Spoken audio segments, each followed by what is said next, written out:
ఈ నెల 19న జరిగే మంత్రివర్గ విస్తరణలో 8 లేదా 9 మందికి చోటు దక్కే అవకాశం ఉంది. లోక్సభ ఎన్నికల అనంతరం మరికొందరికి మంత్రివర్గంలో చోటు కల్పించనున్నారు.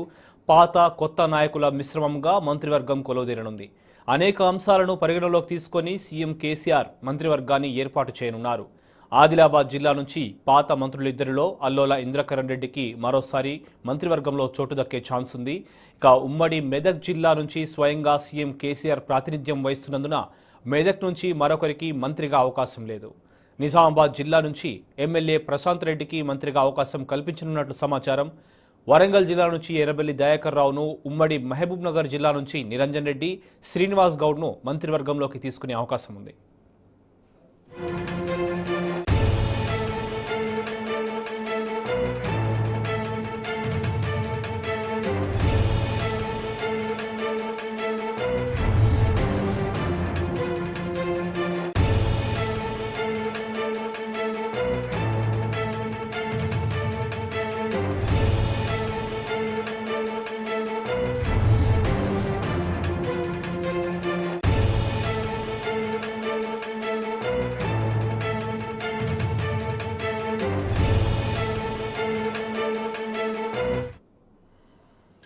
అటు రంగారెడ్డి జిల్లా నుంచి పార్లమెంటు ఎన్నికల తరువాత ఒకరికి కేబినెట్లో చోటు కల్పించనున్నారు. హైదరాబాద్ నుంచి పాత 2 మంత్రుల్లో తలసానికి మంత్రి పదవి దక్కే ఛాన్స్ ఉంది. మాజీ మంత్రి పద్మారావును డిప్యూటీ స్పీకర్ చేసే అవకాశాలున్నాయి. ఇక కరీంనగర్ జిల్లా నుంచి కొప్పుల ఈశ్వర్ను మంత్రివర్గంలోకి తీసుకుంటారని సమాచారం. ఆ జిల్లా నుంచి బీసీగా ఈటెల రాజేందర్ లేదా మరో బీసీ ఎమ్మెల్యేలకు అవకాశం ఇవ్వాలా అనేది సీఎం కేసీఆర్ నిర్ణయించనున్నారు. ఇక నల్లగొండ జిల్లాలో 2కి మంత్రివర్గంలో చోటు దక్కే అవకాశం ఉంది. ప్రస్తుతం జగదీష్ రెడ్డిని మంత్రివర్గంలోకి తీసుకుని పార్లమెంట్ ఎన్నికల తరువాత గుత్తా సుఖేందర్ రెడ్డికి స్థానం కల్పించే అవకాశం ఉంది. పార్లమెంటు ఎన్నికల తరువాతే ఖమ్మం జిల్లాకు కేబినెట్లో ప్రాతినిధ్యం కల్పిస్తారని సమాచారం. మహిళ, గిరిజన, ఇతర సామాజిక వర్గాలకు మంత్రివర్గంలో ప్రాతినిధ్యంపై చర్చలు కొనసాగుతున్నాయి.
బిగ్ బ్రేకింగ్ న్యూస్ చూస్తున్నాం. ఈ నెల 19న జరిగే మంత్రివర్గ విస్తరణలో 8 లేదా 9 మందికి చోటు దక్కే అవకాశం ఉంది. లోక్సభ ఎన్నికల అనంతరం మరికొందరికి మంత్రివర్గంలో చోటు కల్పించనున్నారు. పాత కొత్త నాయకుల మిశ్రమంగా మంత్రివర్గం కొలువుదీరనుంది. అనేక అంశాలను పరిగణలోకి తీసుకొని సీఎం కేసీఆర్ మంత్రివర్గాన్ని ఏర్పాటు చేయనున్నారు. ఆదిలాబాద్ జిల్లా నుంచి పాత మంత్రులిద్దరిలో అల్లోల ఇంద్రకరణ్ రెడ్డికి మరోసారి మంత్రివర్గంలో చోటు దక్కే ఛాన్స్ ఉంది. ఇక ఉమ్మడి మెదక్ జిల్లా నుంచి స్వయంగా సీఎం కేసీఆర్ ప్రాతినిధ్యం వహిస్తున్నందున మెదక్ నుంచి మరొకరికి మంత్రిగా అవకాశం లేదు. నిజామాబాద్ జిల్లా నుంచి ఎమ్మెల్యే ప్రశాంత్ రెడ్డికి మంత్రిగా అవకాశం కల్పించనున్నట్లు సమాచారం. వరంగల్ జిల్లా నుంచి ఎర్రబెల్లి దయాకర్ రావును, ఉమ్మడి మహబూబ్ నగర్ జిల్లా నుంచి నిరంజన్ రెడ్డి, శ్రీనివాస్ గౌడ్ను మంత్రివర్గంలోకి తీసుకునే అవకాశం ఉంది.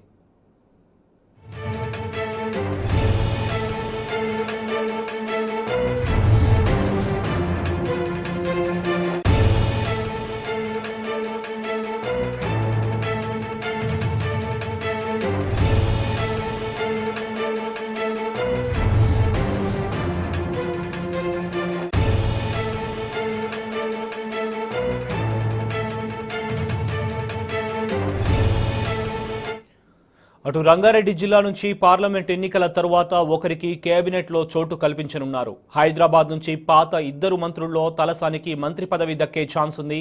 మాజీ మంత్రి పద్మారావును డిప్యూటీ స్పీకర్ చేసే అవకాశాలున్నాయి. ఇక కరీంనగర్ జిల్లా నుంచి కొప్పుల ఈశ్వర్ను మంత్రివర్గంలోకి తీసుకుంటారని సమాచారం. ఆ జిల్లా నుంచి బీసీగా ఈటెల రాజేందర్ లేదా మరో బీసీ ఎమ్మెల్యేలకు అవకాశం ఇవ్వాలా అనేది సీఎం కేసీఆర్ నిర్ణయించనున్నారు. నల్లగొండ జిల్లాలో ఇద్దరికి మంత్రివర్గంలో చోటు దక్కే అవకాశం ఉంది. ప్రస్తుతం జగదీష్ రెడ్డిని మంత్రివర్గంలోకి తీసుకొని పార్లమెంటు ఎన్నికల తరువాత గుత్తా సుఖేందర్ రెడ్డికి స్థానం కల్పించే అవకాశం ఉంది. పార్లమెంటు ఎన్నికల తరువాతే ఖమ్మం జిల్లాకు కేబినెట్లో ప్రాతినిధ్యం కల్పిస్తారని సమాచారం. మహిళా, గిరిజన, ఇతర సామాజిక వర్గాలకు మంత్రివర్గంలో ప్రాతినిధ్యంపై చర్చలు కొనసాగుతున్నాయి.